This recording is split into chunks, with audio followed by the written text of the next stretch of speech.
వనపర్తి జిల్లా పోలీస్ కార్యాలయ పరేడ్ మైదానంలో అమరవీరుల సంస్మరణ దినోత్సవ వేడుకలు ఘనంగా జరిగాయి. ఈ సందర్భంగా అమరవీరుల స్తూపానికి జిల్లా ఎస్పీ రావుల గిరిధర్ పూలమాల వేసి నివాళులర్పించారు. ముందుగా మైదానంలో పోలీస్ గౌరవ వందనం స్వీకరించి అమరవీరుల కుటుంబ సభ్యులను ఎస్పీ మర్యాదపూర్వకంగా పలకరించి వారి బాగోగులను అడిగి తెలుసుకున్నారు. సమాజం సురక్షితంగా ఉందంటే పోలీసుల కృషి ఎంతో ఉందని ఎస్పీ గుర్తు చేశారు. ఎన్నికల విధి నిర్వహణతో పాటు పలు సందర్భాలలో పోలీసులు విశేష సేవలను అందిస్తున్నారని ఆయన కొనియాడారు. అక్టోబర్ 21 పురస్కరించుకొని పోలీసుల అమరవీరుల దినాన్ని జరుపుకోవడం జరిగింది.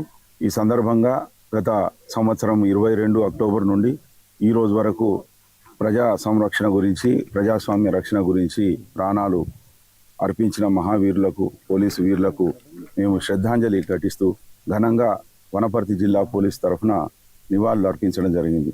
పోయిన సంవత్సరం 191 ఆఫీసర్లు మరియు ఇటీవల నిజామాబాద్లో అసువులు బాసిన అమరుడైన ఈ ప్రమోద్ కానిస్టేబుల్తో కలిపి 192 మంది ప్రాణాలు కోల్పోయారు. పోలీసు విధి నిర్వహణలో వారు చేసిన త్యాగాన్ని మేము మళ్ళీ గుర్తు చేసుకుని వారి ఆశయ సాధన గురించి, ప్రజాస్వామ్య రక్షణ గురించి ఎల్లవేళలా మేము పాటుపడి ఉంటామని, ప్రజల యొక్క రక్షణకు మేము నిబద్ధులమై ఉంటామని తెలియజేస్తూ మరోసారి అక్టోబర్ 21 పోలీసు అమరవీరుల దిన సందర్భంగా వారందరికీ ఘన నివాళులు తెలుపుకుంటున్నాం. ఈరోజు